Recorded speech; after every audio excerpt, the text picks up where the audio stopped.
بسم اللہ الرحمن الرحیم۔ میں ہوں ایز انصاری۔ یہ ویڈیو بیان ملاحظہ کیجیے، چھوٹا سا بیان ہے، پھر میں کچھ عرض کرتا ہوں۔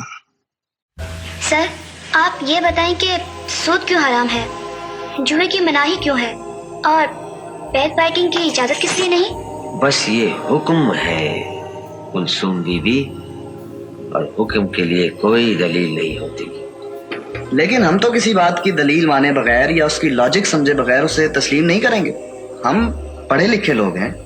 دیکھو، کسی کمرے میں تمہارے جیسے علوم جدیدہ کے ماہر اور اس شہر کے بڑے بڑے دانشور جمع اور بڑی باریک فلسفوں میں گفتگو کر رہے ہیں، اور ایک انجینئر ہانپتے کانپتے آئے اور کہے اٹھو، بھاگو بھاگو، یہ بلڈنگ گر جاتی ہے، تو سب اٹھ کر بھاگ جاؤ گے، اور تم میں سے کوئی بھی دلیل یا ریزن نہیں مانگے گا۔ لیکن سر یہ تو ٹھیک ہے، مگر اگر کوئی ڈاکٹر دوا تجویز کر دے تو بلا ہیرو حجت اسے استعمال کرنا شروع کر دے، کیونکہ وہ اس علم کا ماہر ہے، اس کے تقاضوں کو جانتا ہے۔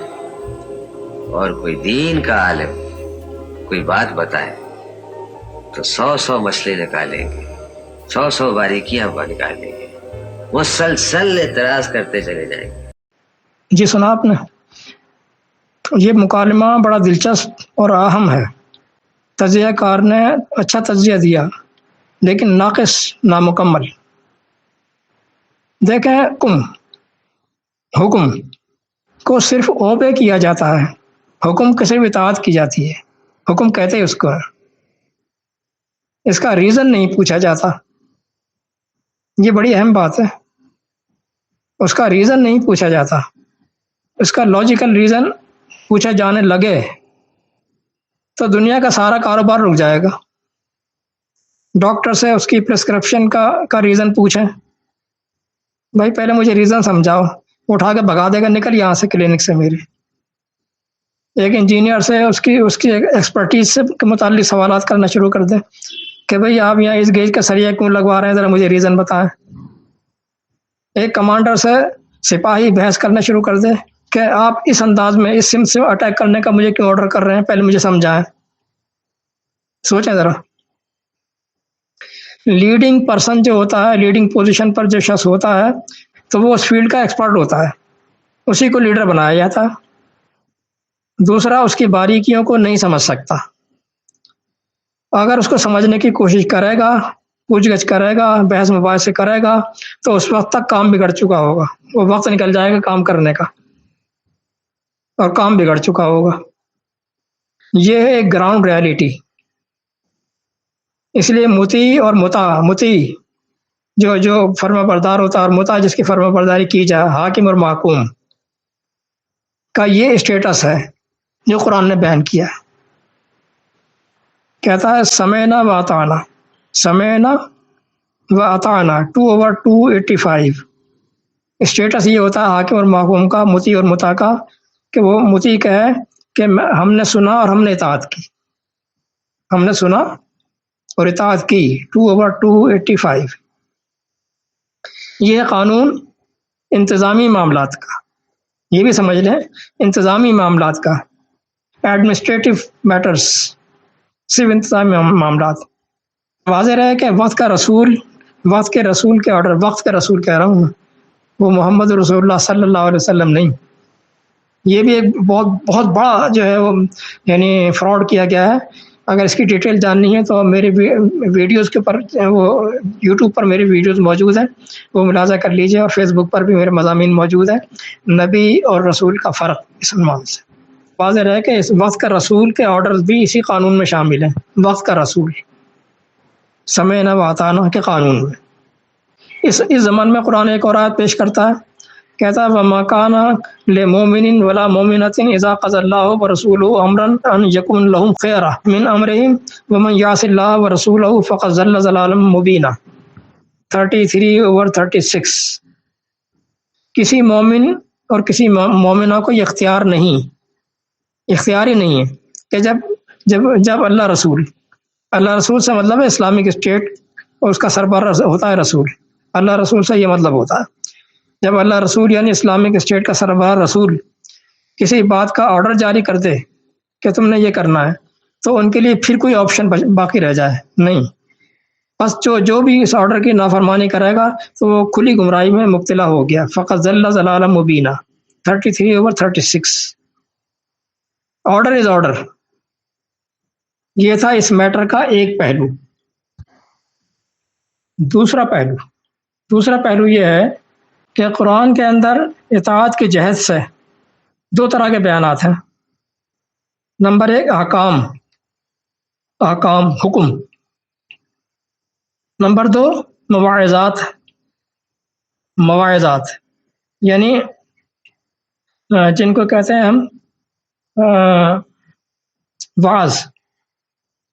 واعظ جمع مواعظ. تو یہ اس کو بڑا سمجھنا بہت ضروری ہے. یعنی کیٹیگوریکلی اس کو سیپریٹ کرنا بہت ضروری ہے. سمجھنا اور سیپریٹ کرنا بہت ضروری ہے. یہ احکام جتنے بھی ہیں قرآن کے اندر احکام وہ سارے حکومت کے تھرو پورے ہونے ہیں. احکامات پورے ہونے حکومت کے تھرو سے مطلب یہ کہ رسول کے تھرو. رسول وہاں بحیثیت رولر آپ کو جو احکام جاری کرے گا. جو دراصل احکام نہیں ہوتے وہ اوامر ہوتے ہیں. یہ ایک الگ میٹر ہے. احکام نہیں کہلائیں گے, اس کو آرڈرز کہہ لیں آپ انگریزی میں. وہ جاری کرے گا. رسول جو ہے مطاع ہوتا ہے, اس کے آرڈرز ماننا لازم ہوتے ہیں. جیسا کہ آپ نے اوپر دیکھا کہ اللہ کے احکام کی اطاعت ہوتی ہے بذریعہ رسول. اللہ کا یہ سمجھ لیجیے کہ اللہ کے احکام جتنے بھی ہیں اس کی اطاعت ہوگی بذریعہ رسول. 4/80 من یطیع الرسول فقط اطاع اللہ. 4/80 جس نے رسول کی اطاعت کی من یطیع الرسول فقط اطاع اللہ, تو پھر اس نے اللہ کی اطاعت کی. لہذا اللہ کے سارے احکام پورے ہوں گے رسول کے تھرو. احکام. دوسرے رہ گئے مواعظات, جنہیں ہم اللہ کی طرف اپنے لیے موٹیویشن کہہ سکتے ہیں. اللہ کی طرف سے ہمارے موٹیویٹ کرتا ہے اللہ تعالیٰ ہمیں اس طرف. ان کا تعلق ایمانیات سے ہے. جتنے بھی اللہ تعالیٰ کے امر ہیں وہ ان کا تعلق ایمانیات سے, حکم نہیں. حکم کا تعلق حکومت سے ہے, اس کا تعلق اسلامیات سے ہے. امر کا تعلق حکومت سے نہیں ہے. ان کا تعلق ایمانیات سے ہے. اس کی ادائیگی کوئی عبادت کہتے ہیں. اس ادائیگی کو ہی عبادت کہتے ہیں جو اللہ کی نصیحت پر مبنی ہوتی ہے, حکم پر نہیں. وہاں حکومت مداخلت نہیں کرے گی, رسول مداخلت نہیں کرے گا, کوئی بھی نہیں کرے گا. وہ صرف اللہ کا اور آپ کا ذاتی معاملہ ہے, اللہ کا اور بندے کا. اس میں کوئی بھی دخل نہیں دے گا. یہ دونوں کیٹیگریز ایک ہی آیت کے اندر بیان ہو گئی. ذرا غور کرنے کی ضرورت ہے. پہلے کہتا ہے ان الحکم الا للہ, حکم صرف اللہ اکیلے کا. حکم الفاظ کو ذرا مد نظر رکھا کریں. حکم امر نہیں. ان الحکم الا للہ, حکم صرف اللہ اکیلے کا. یہ ہو گئی اس کی پہلی جہت, پہلی کیٹیگری. دوسرا اس کے ساتھ ہی بیان کر دیا, کہتا ہے ہمارا اللہ تعبدوا الا ایاہ 12/40. ہمارا اللہ تعبدوا الا ایاہ, اس بات کا اس نے امر کیا ہے, حکم نہیں کہ عبادت صرف اللہ کی جائے, کسی کے نہ کی جائے سوا اللہ کے. اس بات کا اللہ نے حکم نہیں دیا, امر کیا ہے. اس کو بڑا سمجھنا پڑے گا گہرائی سے. 12/40 حکم نہیں دیا کہ عبادت کسی کے نہ کی جائے سوا اللہ کی, حکم نہیں ہے, یہ امر ہے. حکم ایک الگ حیثیت میں آ گیا. اگر یہ حکم ہوتا تو رسول کے تھرو ہوتا اور ڈنڈے کے زور پر ہوتا. پھر ڈنڈے کے زور پر ہوتا. کوئی بھی جو ہے پھر اللہ عیسیٰ کو اللہ کا بیٹا نہیں کہہ سکتا تھا. جس نے کہا پولیس پکڑ کر لے گئی. نہیں, یہ تو چلتا ہی نہیں ہے. یہ نہیں ہے, یہ فرق ہے. حکم ایک الگ ہے, الگ حیثیت کا حامل ہوتا ہے. وہ صرف اللہ کا چلے گا حکم بذریعہ حکومت, جس کا مرکزی عہدیدار رسول ہوتا ہے. اور امر کا تعلق اطاعت سے نہیں بلکہ عبادت سے ہے, جو رب کی طرف سے حکم نہیں بلکہ اس سے ذیلی حیثیت کا حامل ہے. اسے کہتے ہیں امر. اللہ نے کہیں حکم نہیں دیا کہ میری عبادت کرو, کہیں حکم نہیں دیا. حکم کی ایک بھی آیت نہیں ہے. عبادت اللہ کا اور عبد کا, عبادت اللہ کا اور عبد یعنی بندہ، بندے کا معاملہ ہے جو اللہ کے بندوں کی خدمت کی صورت میں ادا کیا جاتا ہے. عبادت اللہ اور بندے کا معاملہ ادا کیا جائے گا اللہ کے بندوں کی خدمت کی صورت میں. اس کی تفصیل میں جاؤں گا تو بہت لمبا ہو جائے گا موضوع. میں اقبال کے شعر پہ فی الحال رکھتا ہوں. اقبال کے شعر پہ کہتا ہے یہی ہے عبادت، یہی دین و ایمان، کہ کام آئے دنیا میں انسان کے انسان. اللہ کی رضا کی خاطر اللہ کا امر کو تسلیم کرنا، اللہ کی رضا کی خاطر اللہ کے امر کو تسلیم کرنا، یہی عبادت اور یہی ایمان. مثال کے طور پر اللہ تعالیٰ نے ہمیں امر کیا ہے ان اللہ یامر. دیکھیں پھر غور کیا کریں الفاظ پر. یحکم نہیں کہا، حکم کرتا ہے نہیں، حکم نہیں کرے گا. حکم کیوں کرے گا؟ ان اللہ یامر بالعدل، اللہ امر کرتا ہے عدل کرنے کا. 16/90 16/90 16/90 اللہ عدل کا امر کرتا ہے، حکم نہیں، امر. عدل یہ ہے کہ اس کے ہاں 2 ملازم کام کرتے ہیں. سپوز مثال دے رہا ہوں خالی، اس کے ہاں 2 ملازم کام کرتے ہیں. گورنمنٹ کا رول ہے، گورنمنٹ کے رول کے مطابق گھریلو ملازم کی تنخواہ یعنی کم از کم ایٹ لیسٹ 10,000 ہوگی، اس سے کم نہیں ہوگی. یہ گورنمنٹ کا رول آ گیا. زیادہ پر جو ہے گورنمنٹ پکڑ نہیں کرے گی، کم پر کرے گی. لیکن ایک مزدور کی فیملی، 2 مزدور کام کرتے ہیں، اس کا ایک مزدور کی فیملی صرف دو میاں بیوی پر مشتمل ہے، دوسرے کے 2 میاں بیوی اور 5 بچے، اور پلس کرائے کا مکان. اب وہ مالک اس کا ذمہ دار نہیں، مالک قانونی طور پہ اس کا ذمہ دار نہیں. نہ اس سے حکومت باز پرس کرے گی کہ آپ ان دونوں کو 10,000 کیوں دے رہے ہیں. کوئی نہیں پوچھے گا اس سے، یعنی قانوناً وہ مجرم نہیں ہے. لیکن اللہ کی موٹیویشن موجود ہے امر کی صورت میں کہ وہ عدل کرے. یہ امر کیا اللہ نے، حکم نہیں کیا. حکم کرتا تو حکومت انوالو ہو جاتی. عدل کہ وہ عدل کرے، امر کیا ہے کہ وہ عدل کرے، اور عدل یہ ہے کہ اس کی ضرورت کے مطابق اس کو اضافی تنخواہ دے. یہ ہے عدل. اور وہ 10,000 والا معاملہ جو تھا وہ ہے انصاف. وہ ہے انصاف.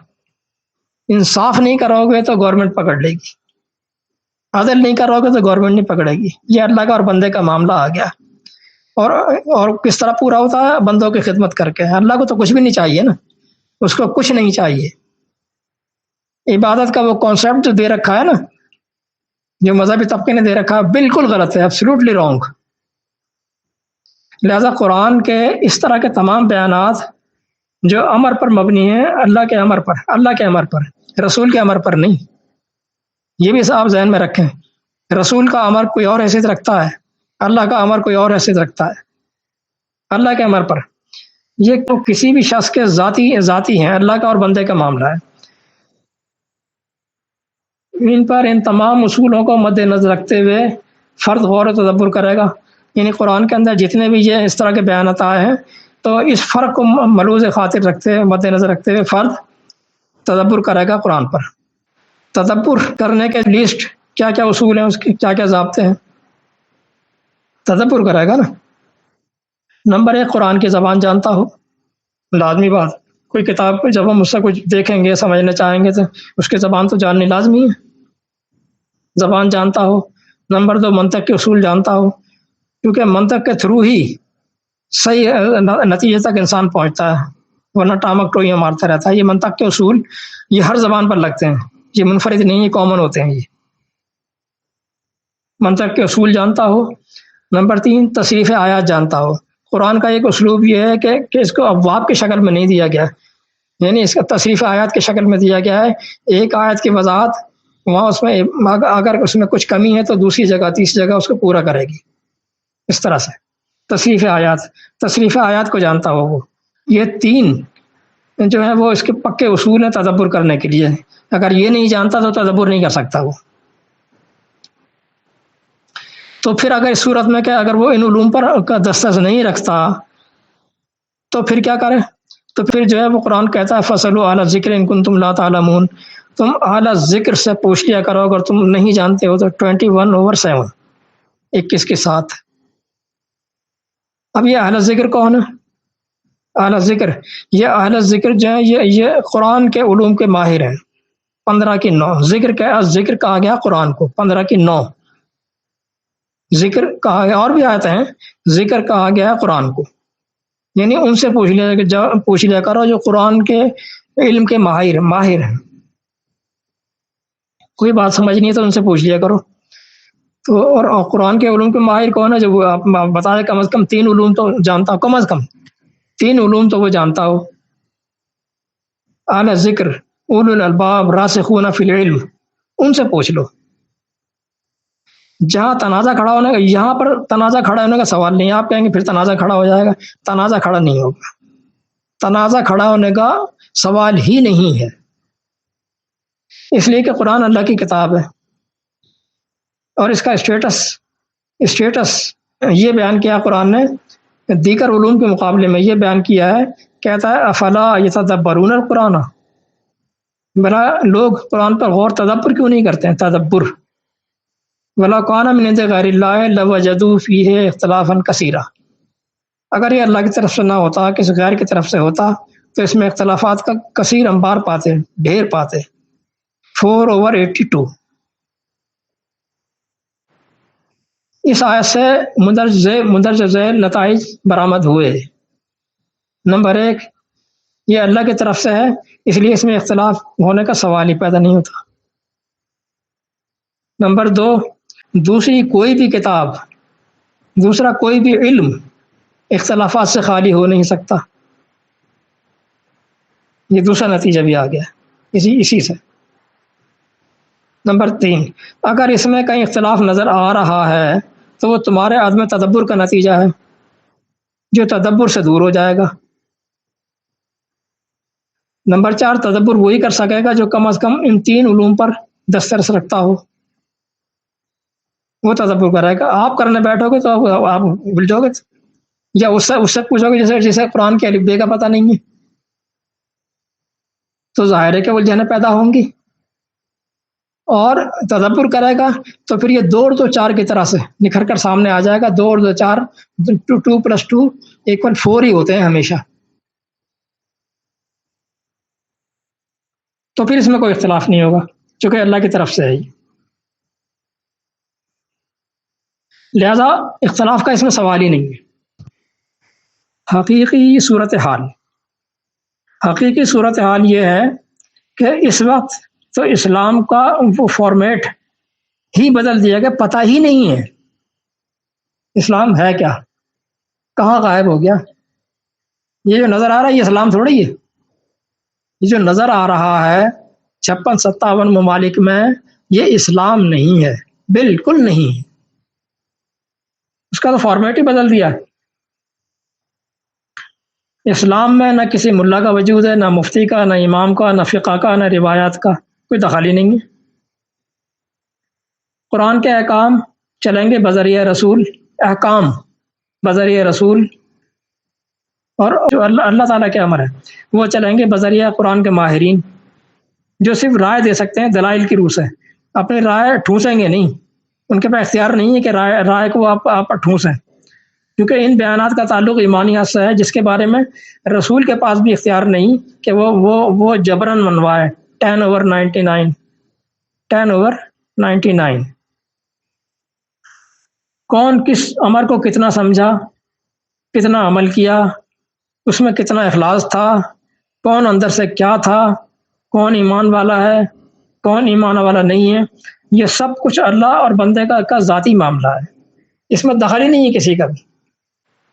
کہ کوئی شخص عیسیٰ کو اللہ کا بیٹا کہہ رہا تھا، پولیس آ کر پکڑ کے لے جائے، اس نے عیسیٰ کو اللہ کا بیٹا کیوں کہا، وہ وہ جانے، اس کا رب جانے، تو یہ کیا لینا دینا۔ یہ بات بتائی گئی ہے کہ ایمانیات کے معاملے میں اے رسول تیرا بھی کوئی دخل نہیں ہے۔ 10/99 نکال کے پڑھ لیجیے۔ اچھا، خلاصہ یہ ہے کہ انسانی افکار کو اللہ کے بیانات سے مت موازنہ کرو، یہ کہ انسانی افکار کو اللہ کے بیانات سے موازنہ مت کرو. جیسا یہ صاحب میں جو یعنی تجزیہ کار جو بیٹھے ہوئے ہیں، یہ پورے بیان میں انہوں نے جو نا خلط ملط کر دیا اللہ تعالیٰ کے دین کو اور لوگوں کے بیانات کو. سائنسدانوں میں اختلافات، ڈاکٹرز میں اختلافات، بھائی وہ تو ہوں گے. وہ تو قرآن کہتا ہے کہ یہ اللہ کی طرف سے جو چیز نہیں ہے وہاں تو اختلافات کا ڈھیر پاؤ گے تم. لیکن اللہ کی طرف سے جو چیز ہے اس میں اختلاف کا سوال ہی نہیں ہے.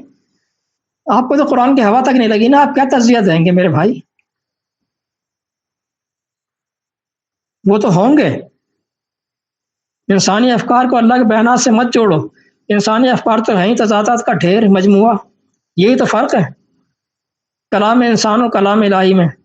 تجزیہ کار نے دونوں کو ایک ہی کھاتے میں رکھ دیا. اور اللہ کے دین میں تضادات کا سوال ہی نہیں ہے. یہ تضادات جو آپ کو نظر آ رہا ہے یہ اللہ کا دین نہیں ہے. اس نقطے کو سمجھ لیں. اللہ کے دین میں تضادات کا سوال ہی نہیں ہے. جو تضادات نظر آ رہے ہیں یہ اللہ کا دین نہیں ہے. آئی سمجھ میں؟ یہ اللہ کا دین نہیں ہے بلکہ ملا کا مذہب ہے، بنایا ہوا مذہب. دیوبندی، بریلوی، شیعہ، سنی، حنفی، شافعی، مالکی، حنبلی، فلاں فلاں، یہ سارے کے سارے ملا کے بنائے ہوئے ہیں. اللہ کا کہاں ہے اس میں؟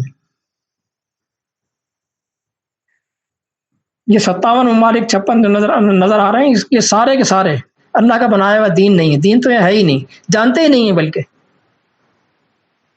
ملا کی بات ماننا، آپ جو ہے یہ تاثر دے رہے ہیں کہ مولوی کے بات کو بھی مان لو. یہ بھی آرڈرز ہیں، حکم، اور حکم میں چوں چرا نہیں کی جاتی. آپ یہ بتانا چاہ رہے ہیں ملا کی بات اور کہاں اللہ کی بات. ملا کی بات ماننا تو کجا، بلکہ ملا کو گریبان سے پکڑ کر محراب و ممبر سے گھسیٹتے ہوئے باہر لانا پڑے گا، تب اللہ کا دین سامنے آئے گا. سمجھ میں آ رہی ہے؟ اس ظالم نے اللہ کا دین تو غائب ہی کر دیا. اپنا ایجاد کردہ مذہب رائج کر دیا، وہ رائج کر دیا، جھوٹ بول کر کہ اللہ کا اسلام ہے، اللہ کا دین ہے. یہ پوچھنے والوں کو بھی سوچنا چاہیے کہ وہ کیا چیز کس سے پوچھ رہے ہیں، کیا پوچھ رہے ہیں اور کس سے پوچھ رہے ہیں.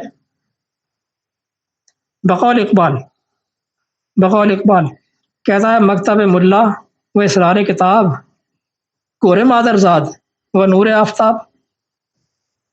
کہاں اس ملا کا مکتب جہاں سے پڑھ کے یہ مولوی ملا مفتی بن کے نکلتے ہیں،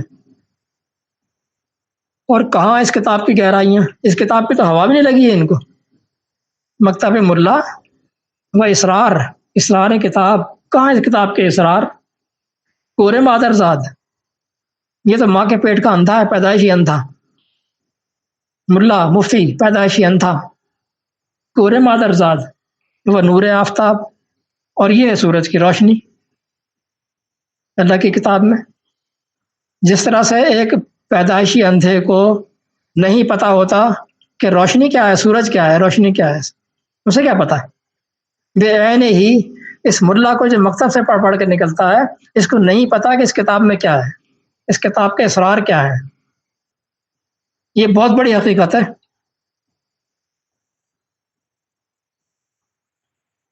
پہلے کسی سے پوچھ لو کہ جناب ہم آپ سے کچھ پوچھنا چاہ رہے ہیں اسلام کے حوالے سے، آپ یہ بتائیے کہ آپ اسلام کی متفقہ ڈیفینیشن پیش کر سکتے ہیں؟ ہے آپ کے پاس؟ اگر نہیں تو بھائی پھر ہم اپنا وقت ضائع نہیں کرنا چاہتے، نہ آپ اپنا وقت ضائع کریں. ٹھیک ہے، ہم اس سے پوچھ لیں گے جو کم از کم قرآن کی متفقہ ڈیفینیشن پیش کر سکے. چلیے اسی پر اکتفا کرتا ہوں. والسلام.